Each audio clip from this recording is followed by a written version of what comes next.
नमस्कार दोस्तों, आपका स्वागत है आपके अपने YouTube channel Vidhi judicial academy में। मेरा नाम है Vijender Verma and I am the director founder of the Vidhi judicial academy. We provide coaching for the judicial services exams, and through this video we are trying to reach out to you to provide you full professional exam oriented coaching for the judicial services, and that is free of cost. इन classes में जो videos हम आपको provide करेंगे, we are going to provide you the entire foundation course including all the books, including all the details, whether it is required for the prelims or mains or for the guidance for the interview. Means in videos को आपने सिर्फ इतना करना है, sequence में देखना है, playlist को अच्छी तरीके से देखना है। सब्जेक्ट वाइज मिल जाएंगे आपको, CPC, constitution, contract, BNS, BNSS, इन सब की प्लेलिस्ट आपको सीक्वेंस में मिलेगी। इन प्लेलिस्ट को देख करके आपने you have to take the coaching from the scratch. First video से लेके लास्ट वीडियो तक आपने करना है। उन्हीं वीडियोस में आपको गाइड किया गया है कि किस तरीके से आप किसी को कोई सा particular provision, section, sub section उसको प्रीलिम्स के लिए पढ़ना है क्या, मेंस के लिए पढ़ना है क्या, और उसके किस तरीके से नोट्स करने चाहिए, कैसे आपको रिवीजन करना चाहिए। इन्हीं वीडियोस में डिटेल में गाइडेंस आपको मिलेगी। तो प्लीज आपसे ये रिक्वेस्ट है, आप ये ना समझें कि यूट्यूब में फ्री में दिया गया है तो फिर ऐसे ही होगा। ये वो प्रोफेशनल कोर्स है जिसके लिए हम लोग अच्छी खासी हाई फीस लेते आए हैं स्टूडेंट से, लेकिन एक टाइम आता है इंसान को समाज के लिए भी करना चाहिए, और उसी इंटेंशन के साथ में we are providing you the entire course free through the YouTube channel Vidhi judicial academy. तो प्लीज हर वीडियो की जो थंबनेल है उसको देख करके आपको आइडिया लग जाएगा कि इसका सब्जेक्ट क्या होने वाला है। कुछ टॉपिक्स ऐसे होते हैं जिनको एक लेक्चर में कवर नहीं किया सकता, तो उसमें लेक्चर नंबर 1, 2, 3 सीक्वेंस से मिलेगा। प्लीज उस तरीके से देख लीजिएगा, और नोट्स आपको अपडेटेड मिलेंगे, उसके लिए कहीं जाने की जरूरत नहीं है। नोट्स का जो लिंक मिलेगा आपको डिस्क्रिप्शन बॉक्स में मिल जाएगा आपको। And thank you very much, wish you all the best. So let's start with the topic rule 4 now. Who may act as next friend और be appointed as the guardian for the suit. We have seen in this rule number 1, please see this, review this was the rule 1 for you, है ना। In this case what was that a suit by a minor shall be instituted by a person who is called next friend of the minor. Means there was a need of next friend as per the rule 1. As per the rule 3 there was the need of what? Guardian for this. Getting point or not? So we need a guardian for the suit in case of defendant when the minor is defendant, and if we need a next friend in case the minor is plaintiff. Now we need to find out who can be the minor. What are the eligibility criteria for a person to be appointed as the next friend or the guardian? अगर आपको next friend बनना है या किसी को guardian नियुक्त करना है तो उसके लिए what shall be the eligibility criteria. तो एलिजिबिलिटी क्राइटेरिया क्या होना चाहिए, या दूसरे शब्दों में कहें तो हम किसको एक नेक्स्ट फ्रेंड या गार्जियन अपॉइंट कर सकते। ये इसका उत्तर आपको मिलता है, वो मिलेगा आपको रूल 4 से। रूल 4 में ये जो पॉइंट्स वाइज आपको याद रखना।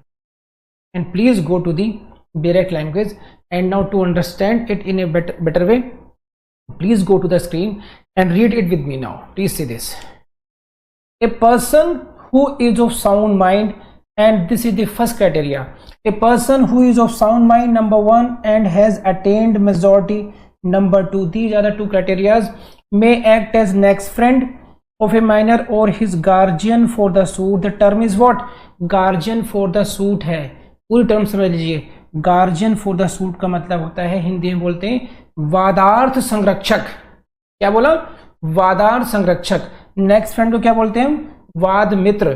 वाद मित्र या वादार्थ संरक्षक किसको बना सकते हैं? क्या क्या क्राइटेरिया होना चाहिए? Number 1, he must be of sound mind and he has attend the majority. Number 2, ये 2 क्राइटेरिया हो गए, ठीक है। And now next, please this, provided that the interest of such person is not adverse to that of the minor. ये third हो गया, देखिए। Interest of such person is not adverse to that of the minor, and fourth, he is not in the case of next friend defendant, ये fourth criteria हुआ। in the case of guardian for the suit a plaintiff। तो ये आपका हो गया fourth criteria। अब इसको समझ लीजिए आप अच्छी तरीके से, मैं आपको समझाता हूँ। इसको देख लीजिए, इस स्लाइड को देखिए। Sound mind number 1 criteria, number 2 major हो गया, number 3 interest of such person is not adverse to that of the minor, this is the third criteria, and ये फोर्थ क्राइटेरिया है ये, he is not in the case of next friend a defendant, in the case of a guardian for the suit a plaintiff, then such person can be appointed either as the next friend or the guardian as the case may be। तो ये आपका है, इसको मैं समझाता हूँ। now please come to my side, see me now, I explain you everything now, please see this side now। तो ये आपको मैंने डायरेक्ट पढ़ा दिया आपको इसमें, this is what rule 4। क्या क्या रिक्वायरमेंट है? नंबर 1 साउंड माइंड, कुछ समझाने की जरूरत नहीं है, he must have attend the majority, जाहिर बात है माइनर नहीं हो सकता इसमें क्योंकि वो माइनर को ही रिप्रेजेंट कर रहे हैं। इन दोनों के एलिजिबिलिटी क्राइटेरिया की बात कर रहे हैं, नेक्स्ट फ्रेंड हो या गार्जियन की बात कर रहे हो। आगे बढ़ेंगे, आगे क्या है इसमें, ये लाइन बहुत इंपॉर्टेंट है, इसको देखिए आप। ये provided that his interest the interest of such person is not adverse to that of the minor, ये लाइन जो है ये आपके लिए बहुत इंपॉर्टेंट है समझने के लिए, इसको समझिए जरा क्या है ये। Interest of such person is not adverse to that of the minor, उसका जिस व्यक्ति को आप नेक्स्ट फ्रेंड या गार्जियन नियुक्त करना चाहते हैं उसके अपने हित, उस नेक्स्ट फ्रेंड के, उस वाद मित्र के अपने हित या वादार्थ गार्जियन के अपने हित उस अल्पवयस्क के, उस माइनर के अगेंस्ट नहीं होने, एडवर्स नहीं होने चाहिए, इसको समझिए। एक बात ये होगी कि क्या उसका अपना हित कोई होना ही नहीं चाहिए माइनर, उसका नेक्स्ट फ्रेंड का, नो, नेक्स्ट फ्रेंड का अपना हित होना एक बात है और माइनर के अगेंस्ट होना ये अलग बात है, दोनों बातों में अंतर है। एक नेक्स्ट, जिस व्यक्ति को आप नेक्स्ट फ्रेंड नियुक्त कर रहे हैं, जिस व्यक्ति को आप गार्जियन नियुक्त कर रहे हैं, उसके अपने भी इंटरेस्ट उस सूट प्रॉपर्टी में या मैटर इन इश्यू में हो सकते हैं। आप समझ रहे हैं बात को, उसमें आपके हित हो सकते हैं। आपको नेक्स्ट फ्रेंड नियुक्त किया जाना है या आपको गार्जियन नियुक्त किया जाना है तो आपके भी उसमें इंटरेस्ट हो सकता है। शर्त सिर्फ ये है कि वो जो हित, आपके हित माइनर जिसको रिप्रेजेंट कर रहे हैं, माइनर के हितों के विरुद्ध नहीं होने चाहिए। समझ रहे आप, माइनर के इंटरेस्ट और एज ए गार्जियन और एज ए नेक्स्ट फ्रेंड आपके हितों का आपस में एडवर्स नहीं हो। दोनों बात समझ में आ रही है आप लोगों को? Interest of such person is not adverse to that of the minor, ये लाइन ये नहीं है कि he shall not have any interest in the matter, no, line ये है कि उसके इंटरेस्ट उसके एडवर्स नहीं होने चाहिए। तो ये बात आप ध्यान रखेंगे। दूसरी बात, वो स्वयं उसकी अपोजिट पार्टी ना हो उस केस में। अगर वो नेक्स्ट फ्रेंड है, it means he is representing plaintiff, तो खुद प्लेंटिफ की जगह रिप्लेस हो रहा है वो, it means what, next friend himself is plaintiff, then he should not be defendant in the case. समझ रहे हैं आप? ये देखिए, in the case of a next friend, in the case of a next friend he is not the defendant. Why? You cannot be plaintiff and the defendant in the same case. आप ऐसे नहीं हो सकता कि आप defendant हैं, defendant के रूप में भी हैं और उधर दूसरी तरफ आपने माइनर को भी रिप्रेजेंट कर रहे हैं। जैसे चाचा भतीजे का केस है, चाचा और भतीजे केस है, भतीजा माइनर है, भतीजा अपने चाचा के विरुद्ध ही केस लेकर आना चाहते हैं, तो कौन डिफेंडेंट हुआ यहाँ पे? चाचा जी डिफेंडेंट हुए, प्लेंटिफ कौन होगा? माइनर होगा। अब चाचा जी को ही अगर आपने नेक्स्ट प्लेंटिफ बना, नेक्स्ट फ्रेंड बना दिया तो माइनर को रिप्रेजेंट, चाचा जी दो कैपेसिटी में आ गए। चाचा जी कितनी कैपेसिटी में आ गए? दो में आ गए। पहली कैपेसिटी क्या है उनकी? एज ए डिफेंडेंट, वो खुद डिफेंडेंट हो गए। और दूसरी कैपेसिटी क्या हो गई? वो माइनर को रिप्रेजेंट कर रहे हैं एज ए प्लेंटिफ। तो चाचा as a next friend as plaintiff, चाचा as a defendant himself personal capacity में, तो ये पॉसिबल नहीं है। इसको देखिए, जैसे एक व्यक्ति है ए, ही इज ए, देखिए स्क्रीन देखिए आप, ये please see the screen, this is A is the minor and defendant is B and C. Requirement is this B जिसको मैंने कलर किया है, अगर इसको हम नेक्स्ट फ्रेंड बनाएंगे, this is not possible. B को नेक्स्ट फ्रेंड नहीं बनाया जा सकता, सिंपल सी बात है, अपोजिट पार्टी नहीं होना चाहिए। इन the case of a guardian, he is not a plaintiff. So these are the certain requirements which you should keep in mind. Now please come to the next part. Next part नहीं, please see the question. Question देखिए कैसे आएगा? A person can act as a next friend if he is major, yes. Sound mind, yes. not having any interest adverse to that of a minor or lunatic residing in India, fulfilling all of the above three requirements. Answer is D. समझ गए आप लोग? इसीलिए मैंने आपसे कहा था please see this side, इसीलिए मैंने आपसे कहा था इस क्वेश्चन को आपने देखा, इस क्वेश्चन को आप तभी कर पाएंगे जब आपने पूरी तरीके से डिटेल में रूल 4 को पढ़ रखा हो, सारी बातें याद हो, major sound mind, not having adverse interest against the minor. समझ गए आप लोग? तो इस तरीके से करेंगे। नाउ कम फॉरवर्ड प्लीज, थोड़ा जल्दी में हूं मैं, अब इसको खत्म करते हैं। Please come to 4.2। ये थोड़ी स्पेशल बात है, थोड़ा टेक्निकल है, इसको समझिए, थोड़ा सा जोर डालना पड़ेगा आपको इसको अपने दिमाग पर। क्या है? वेयर गार्जियन अपॉइंटेड और declared by competent authority, very important. क्या है? Where a guardian, sorry where a minor has a guardian, minor number 1, he has a guardian number 2 person, the minor has a guardian, यानी कि अगर आप minor हैं तो आपका ऑलरेडी एक कॉम्पिटेंट अथॉरिटी के द्वारा एक गार्जियन को नियुक्त किया हुआ है। ऐसी स्थिति में क्या होगा? देखिए क्या है, तो पढ़िए, पहले आप पढ़ लीजिए, मैं आपको स्क्रीन पर लेके चलता हूं। Where a minor has a guardian, ठीक है, where a minor has a guardian यानी कि माइनर का एक संरक्षक है। कैसा है? अपॉइंटेड और declared bye a competent authority. तो माइनर का एक ऑलरेडी एक गार्जियन है, माइनर के लिए एक कॉम्पिटेंट अथॉरिटी के द्वारा गार्जियन की नियुक्ति की जा चुकी है या घोषित किया जा चुका है। क्या है कि अभी केस नहीं आया है, केस से पहले की बात चल रही है, लिटिगेशन से पहले की बात है ये, कि अगर आप माइनर है, suppose you are the minor, तो court has already appointed me to be your guardian. मुझे कोर्ट ने या कॉम्पिटेंट अथॉरिटी ने आपका गार्जियन नियुक्त कर रखा है। यहाँ कोर्ट की बात नहीं है, यहाँ बात क्या है? कॉम्पिटेंट अथॉरिटी, कुछ भी हो सकता है वो, उसकी डिटेल में आपको जाने की जरूरत नहीं है। तो already I am your appointed और declared guardian. Now you want to file a suit, you want to file a suit और you have to defend a suit.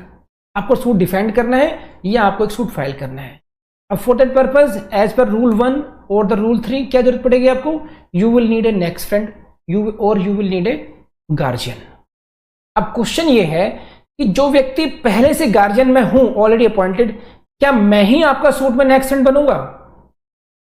Should I be the only person who can act as a next friend और someone else should come before the court to act as a next? Question यहां पर ये है। तो ये एक particular situation तब हो गई जब ऑलरेडी माइनर के लिए एक गार्जियन ऑलरेडी अपॉइंटेड है। देखिए, minor has a guardian, please see this, क्या लाइन है? Where a minor has a guardian appointed और declared by the competent authority.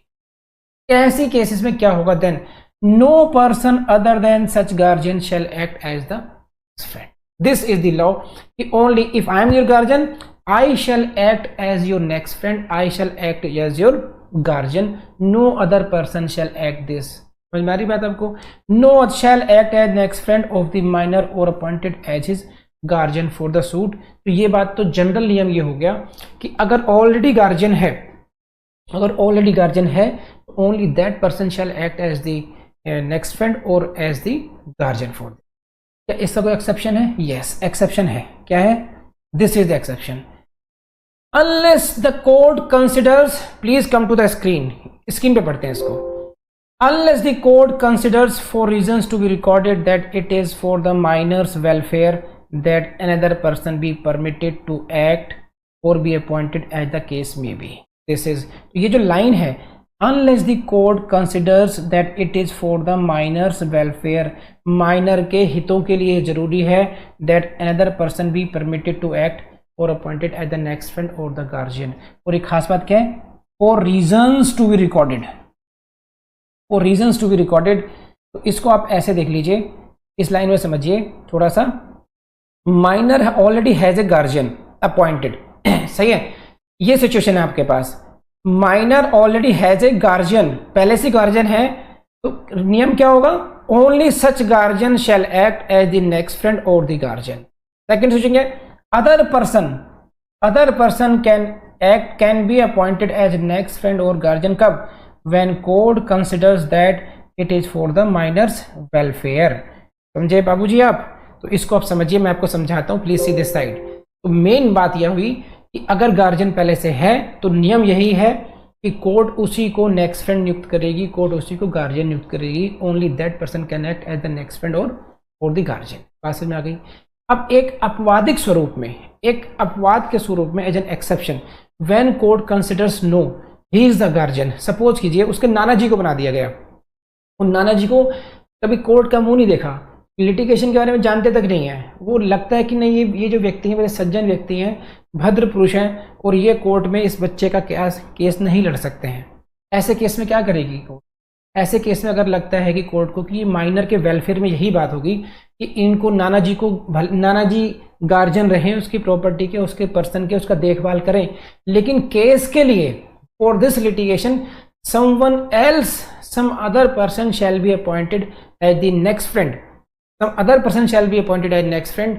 ऐसी स्थिति में उसको फिर माइनर को गार्जियन जो ऑलरेडी अपॉइंटेड गार्जियन है उसकी जगह किसी अन्य व्यक्ति को भी नियुक्त किया जा सकता है।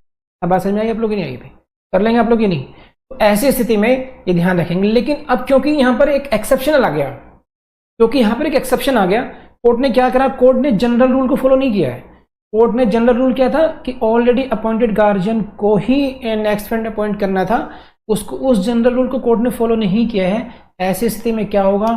Court will have to the for reasons to be recorded, इस लाइन को नहीं भूलेंगे आप, for reasons to be recorded, court को लिखना पड़ेगा कौन से ऐसे कारण हैं कि कोर्ट को एक जनरल नियम से अलग हट करके अपवादिक स्वरूप एक ऐसे व्यक्ति को गार्जियन नियुक्त करना पड़ा, ऐसे व्यक्ति को नेक्स्ट फ्रेंड नियुक्त करना पड़ा जो कि ऑलरेडी अपॉइंटेड गार्जियन से भिन्न है। तो for reasons to be recorded, और यहां से क्वेश्चन बना सकते हैं कि रीजंस रिकॉर्ड करे जाएंगे नहीं करे जाएंगे। रीजंस कब रिकॉर्ड करे जाएंगे? जब ऑलरेडी अपॉइंटेड गार्जियन से भिन्न किसी व्यक्ति को नेक्स्ट फ्रेंड या गार्जियन बनाया जाए। Now come to next point, please see this, no person shall without his consent in writing. मैं ऐसे नहीं पढ़ता हूं इसको नाउ, तो ऐसा करते हैं, अगेन पढ़ते हैं इसको। Please come to the rule 3 and now I take you to the screen. Please see this rule 3, no person shall without consent in writing, very very important, consent होनी चाहिए और वो भी कैसी होनी चाहिए? इन राइटिंग होनी चाहिए। इन शब्दों को आप नहीं भूलेंगे, अपने बेरेक में इस तरीके से आप लोग हाईलाइट कर लीजिए कि गार्जियन की सहमति राइटिंग में ली जाएगी। No person shall without his consent in writing be appointed as guardian for the suit. ये लाइन बहुत इंपॉर्टेंट है। गार्जियन नियुक्त करने के लिए राइटिंग कंसेंट कैसी होनी चाहिए? पहले बात तो कंसेंट होनी चाहिए, नंबर 2 कंसेंट कैसी होनी चाहिए? राइटिंग में होनी चाहिए। सही है। नाउ रूल 4 का 4 part, where there is no other person fit and willing. देखिए दो फ्रेज है, फिट एंड विलिंग। फिट नहीं है, फिट का मतलब साउंड माइंड का नहीं है या वो मेजर ही नहीं है, कोई व्यक्ति फिट नहीं है। एक है विलिंग, विलिंग मतलब he is not consenting, not consenting, not consenting.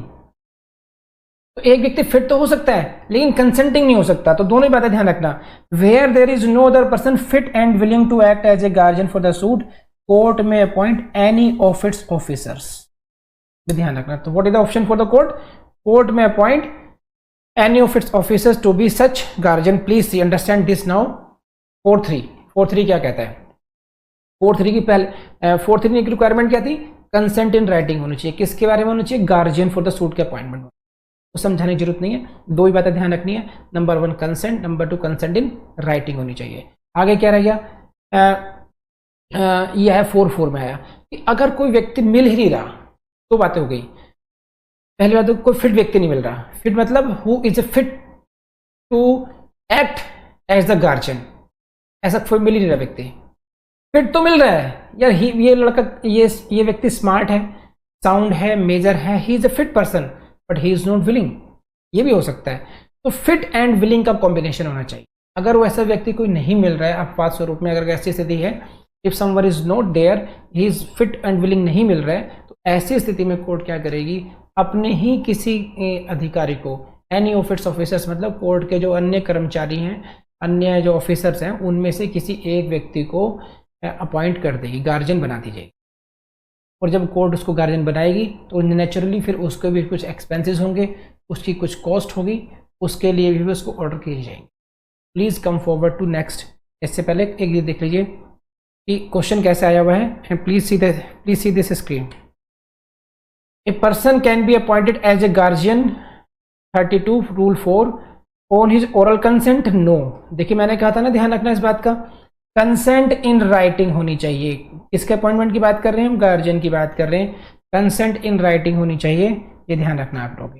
ऐसे क्वेश्चन आया हुआ है, और ये रहा आपका, देखिए 4.3 के बारे में, where there is no other person fit and willing, fit भी नहीं है, फिट एंड विलिंग नहीं है, तब क्या होगा? कोर्ट में appoint any of its officers to be such guardian where court considers that it is for the minor's welfare, minor के हितों के लिए जरूरी है। तो कोर्ट के पास कोई जरूरी नहीं है कि अगर कोई व्यक्ति गार्जियन नहीं बनना चाहता है तो कोर्ट अपने भी किसी ऑफिसर को गार्जियन नियुक्त कर सकती है।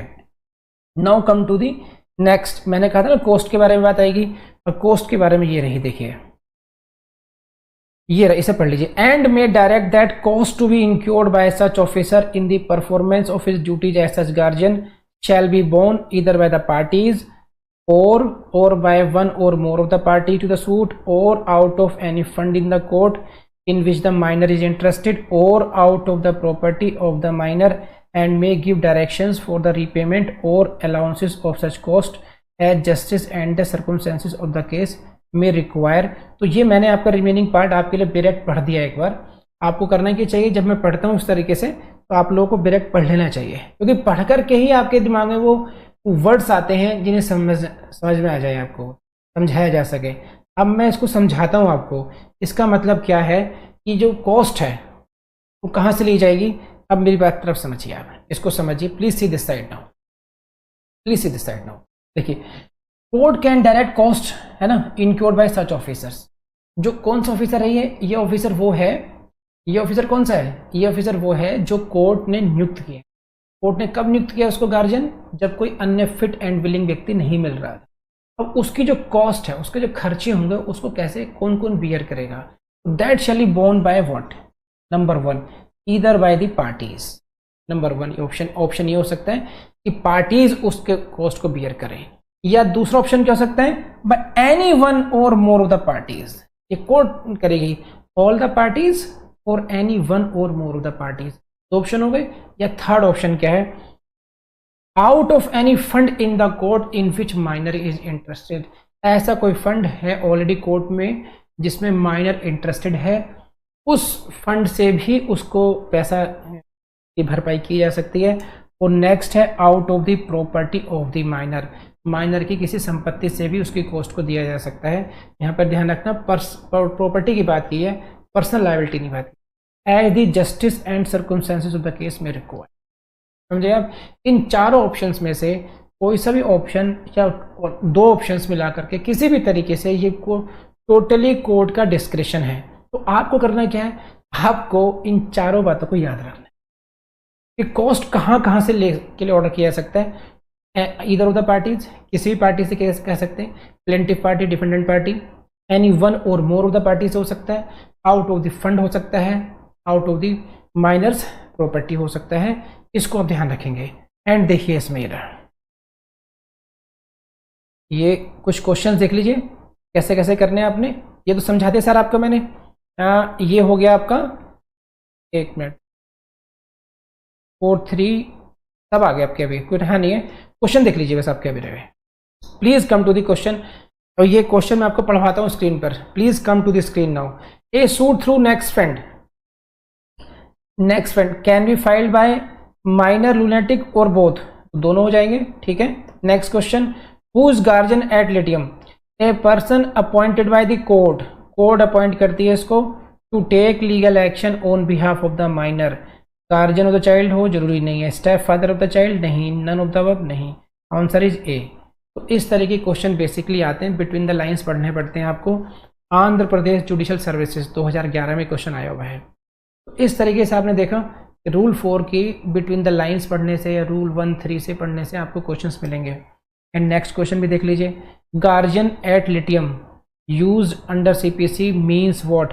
ए person defending a suit on behalf of the minor. तो ये आपने क्वेश्चन देखा। Please see this side now. तो this is all about 1 to 4, rule 1 से लेके 4 तक मैंने डिटेल में पढ़ाया आपको। ये पूरा का पूरा एक सेगमेंट है, रूल 1 to 4, फिर 5, 6, 7, और फिर 8, 9, 10, 11, और फिर 12 से लेकर के 12, 13, 14। ये अलग अलग सेगमेंट्स हैं। आप इनको ऐसे समझ सकते हैं कि रूल 14 में ही, सॉरी ऑर्डर 32 में ही 2-3 चैप्टर्स हो गए हैं, 1 to 4 हो गया। अब इनमें क्या होगा, इनमें देखिए क्वेश्चंस कैसे बना देगा। Who is the next friend, who is the guardian, what are their powers and duties, how they can be appointed, who is eligible to be appointed as such, how can they be removed, what is the procedure when the minor attains majority। जब minor major बन जाएगा तो उसके पास क्या options होंगे, क्या procedure follow किया जाएगा, ये क्वेश्चन बना देंगे आपसे। नेक्स्ट फ्रेंड गार्जियन की पावर्स के बारे में पूछ लेंगे आपसे, उनकी लिमिटेशंस के बारे में पूछ लेंगे आपसे। तो 2-3 क्वेश्चन को वो ब्रेक कर करके आपसे क्वेश्चन बना सकते हैं आपसे। तो ये आपको ऑर्डर 32 में ध्यान रखना कि एक क्वेश्चन पूरा लेंथ में पूछ सकते हैं, discuss the procedure for filing suit by और अगेंस्ट ए माइनर और ए पर्सन, लूनेटिक पर्सन और a person of unsound mind. ये कंप्लीट क्वेश्चन हो गया। या वो ब्रेक करके पार्ट्स में भी बना के दे सकते हैं आपको। और इनमें से बिटवीन द लाइन्स है जो मैंने बताया, टेक्निकलिटीज इन्वॉल्व है, यहाँ से आपके प्रीलिम्स से क्वेश्चन भी आ सकते हैं। तो आपको यही करना है। देखिए आप नहीं कर पाएंगे जब तक कि अगर आपने इनको बहुत ढंग से रटा नहीं, लिख लिख के देखा, आपने लिख लिख के देखिए और फिर चेक कीजिए कि मैंने जो लाइंस लिखी हैं, मैंने जो फ्रेजेस को लिखा है, मैंने किसी वर्ड को स्किप तो नहीं कर दिया। जैसे देखिए ये वर्ड था, आप इसको देखिए,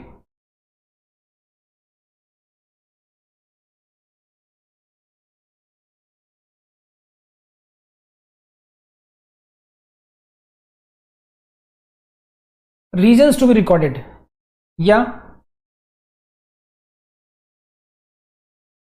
दिस इज 4-4 में where there is no other person fit and willing.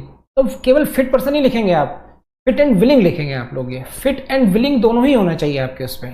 तो इन चीजों को ध्यान रखेंगे आप लोग। ये कंसेंट है, कंसेंट इन राइटिंग लिख रहे हैं या ओरल कंसेंट लिख रहे हैं या ओनली कंसेंट लिख रहे हैं, आप कंसेंट इन राइटिंग ही लिखेंगे। और दूसरी बात, गार्जियन फॉर द सूट है, ये कंप्लीट टर्म है, यहाँ पर केवल गार्जियन की बात नहीं हो रही है। तो गार्जियन प्रॉपर्टी का भी हो सकता है, पर्सन का भी हो सकता है। यहाँ पर आप जो लिखेंगे वो लिखेंगे गार्जियन फॉर द सूट। तो ये आप लिख लिख के ही याद करेंगे, तभी आपको उतनी बारीकी समझ में आएगा।